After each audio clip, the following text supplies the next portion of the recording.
So 2017 is a rather extraordinary year for my wife and myself because for the first year in 27 years, we're going to face an empty nest. Our youngest, Lydia, is going off to university in the autumn. So after 27 years of solid child rearing, we've got an end of an era is in sight. And we're approaching that end of an era with perhaps rather mixed feelings, some sort of sense of relief, because they're all doing quite well, our children, and it's nice to launch them, and some sense of apprehension as well. But I guess it's made us sort of think back to when our children were very young, to their first words, their first sentences, their early steps, their first words, sort of ma and da and no, and their early sentences. One of our Lydia, 18 months or so, came up with the brilliant, "Daddy makes mummy coffee," which was quite sophisticated for 18 months. And Sam, our second child, when he was 2, he went on an intercity train with his aunt. And his aunt Kerry asked him, "Have you been on an intercity before?" And Sam came up with a tragic response, "No, I've had a very sad life."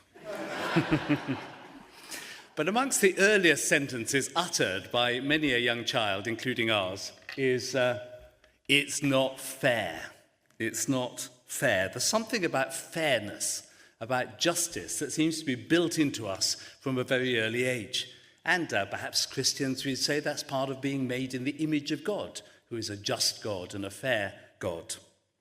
It's not fair on the lips of a small child, of course, always relates, I think invariably relates, even in the most godly of families, to an injustice that they feel has been perpetrated against them. You don't hear a small child say, "It's not fair, I've got a biscuit and my older brother hasn't." Just doesn't kind of work like that. But part of growing up is, or at least should be, growing in a sense of empathy for people other than ourselves, for people beyond even our nuclear families, sometimes for people that we've never met in our lives. I guess tonight we all feel a sense of empathy for those who mourn the death of loved ones in Manchester. And even, of course, a growth of empathy to those outside of the human race, for cats and dogs and donkeys, where they're ill-treated, we say it's not fair. So this sense of fairness is built into the human race from a very early age, and varying degrees of empathy as well. And being a Christian community, you'd think, would nudge us forward in an empathetic and generous direction, a sense that we want things to be fair, not just for ourselves, but for humanity. All of which, you would think, would make developing a fair parish share system a doddle. It should just be easy.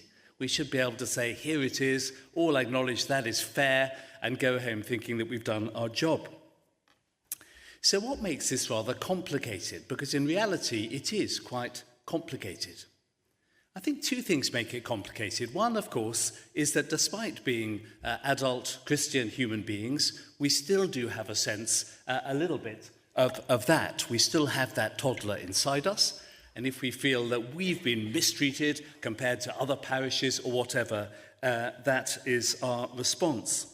But it's also that whatever our religious and our political convictions, we all hold within ourselves a number of different ideas about what fairness is. In fact, a number of contradictory ideas about what fairness is. Is it fair, for example, that when I go shopping and I buy a tin of beans, I pay exactly the same amount for that tin of beans as someone who earns 3 times more than me and someone who earns 3 times less?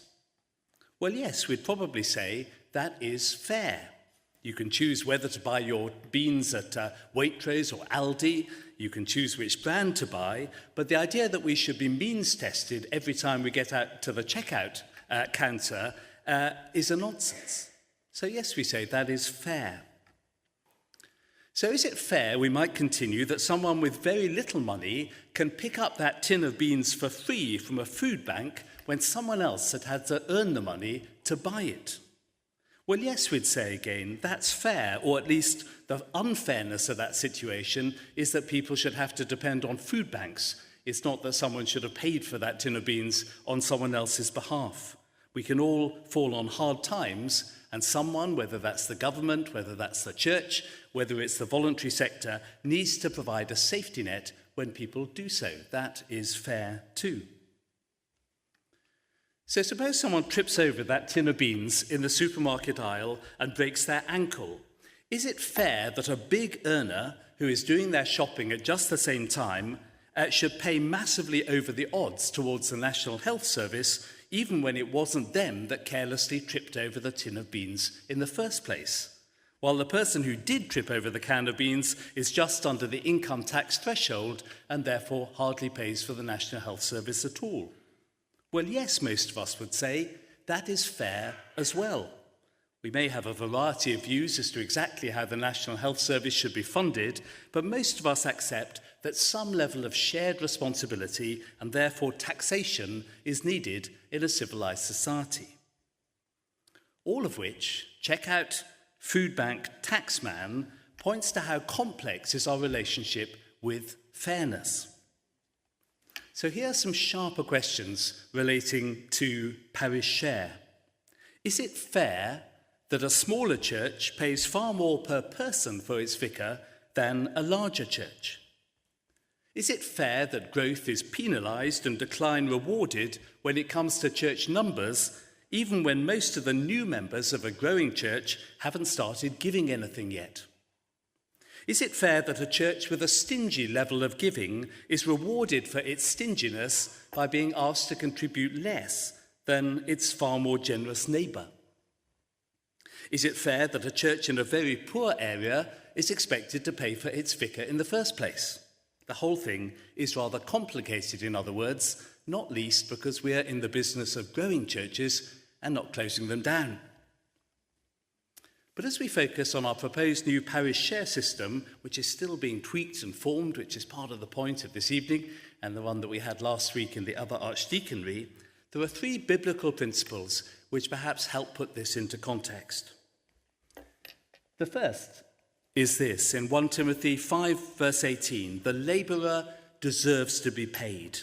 Or a parallel passage in 1 Corinthians 9 makes just the same point.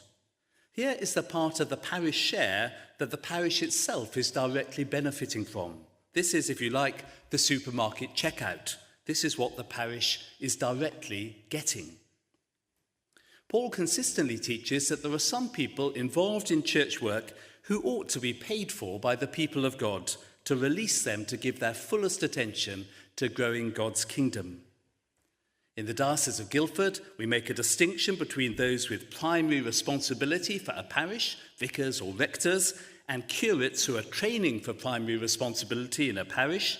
They are largely paid for out of the diocesan pot, and those in assistant roles, whether they are lay or ordained, who are paid for locally if they're paid for at all, which of course the vast majority of church workers aren't. And the provision of properly resourced clergy is the foundation of all our goals under Transforming Church, Transforming Lives. Now here there's a discussion to be had about how much a clergy person really costs, beyond the obvious stipend, pension contribution and housing. And we believe that we've been rather unrealistic about that figure in the past by failing to add proper on-costs. Other dioceses, every other diocese, I think, in the country, sets a higher sum for a clergy person than we have done traditionally. What about clergy training, for example? It's a very obvious point. Should clergy training be included in the cost of a clergy person? But wherever we set that figure, our conviction is that the large majority of parishes in Guildford Diocese should be able to pay their clergy costs, and if they can't, they shouldn't have a full-time incumbent. So here's one of the fairness questions. Is it fair that a 500-strong church in an affluent area should pay the same for their vicar as a 50-strong church in an affluent area? Well, on the 1 Timothy 5 supermarket checkout principle, that is fair. You pay for what you get, after all, is what generally motivates people to hand money over. And it's also true to say, of course, that a congregation member in a church of 50 will on average get a whole lot more of their vicar's time and attention than a congregation member in a church of 500, whether they want it or not. Which is why larger churches only survive, let alone thrive, by taking on a considerable number of additional staff for whom they pay themselves. So what about the financially poor? That relatively small handful of churches in our diocese who are doing a fantastic job, but in very challenging circumstances. Where I was before in Birmingham Diocese, more than half the churches were in that kind of category. Here it's obviously far smaller in a more affluent, generally a more affluent area. What about these parishes who are doing a fantastic job, but will never be able to pay, if you like, for the tin of beans? Here's where 1 Corinthians 12:22 comes into play. We could have chosen any number of passages on this one. The members of the body that seem to be weaker are indispensable. Paul is saying that where parishes in Guildford Diocese are working in challenging areas, their witness is indispensable to the rest of us, which means that it's extraordinarily important that they are supported. I'm aware the food bank analogy is a bit creaky here, because we're not talking about this in some sort of patronising way. But we are saying that there are parishes which will continue to need financial and practical support, either through the shared element of parish share or through developing partnerships with other churches to their mutual benefit. And that leaves our shared costs, the contribution that we as a diocese make to our 80 so church schools, say, or to training our ordinands, or community engagement, or chaplaincy, stewardship, safeguarding. Supporting the national church. You may not know this, but we give a 7-figure sum to the national church every year from this diocese, precisely on this kind of principle, so that ministry can continue in places like Birmingham, where otherwise it would be quite unaffordable. Here's where another biblical principle comes in. 2 Corinthians 8, verse 15. The one who had much did not have too much, and the one who had little did not have too little. This seems to be our church's equivalent of paying for the National Health Service or universal education, and definitely does need to be means tested. If the vicar and the on-cost is what the parish is directly getting, here is what the parish is directly giving. Now, there are some tricky judgment calls here to be made about how means testing is to be done so that we don't penalise growth or generosity and we don't reward decline or stinginess. But the decision to be more realistic about the real costs of a clergy person does bring down the total of those shared costs and consequently the tax burden on some of our more generous churches, not just big ones, small ones as well. And meanwhile, this whole shift in our parish share system is designed to give far more transparency and choice about where we contribute to, where we invest in mission as a diocese, and why. So I guess the question is, will everyone think that it's fair when we finalise the new system? And the answer, I fear, is probably not.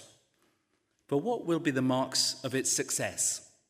Good buy-in, of course, from across the church, a balanced budget, and above all, a living, growing, transforming church, transforming lives.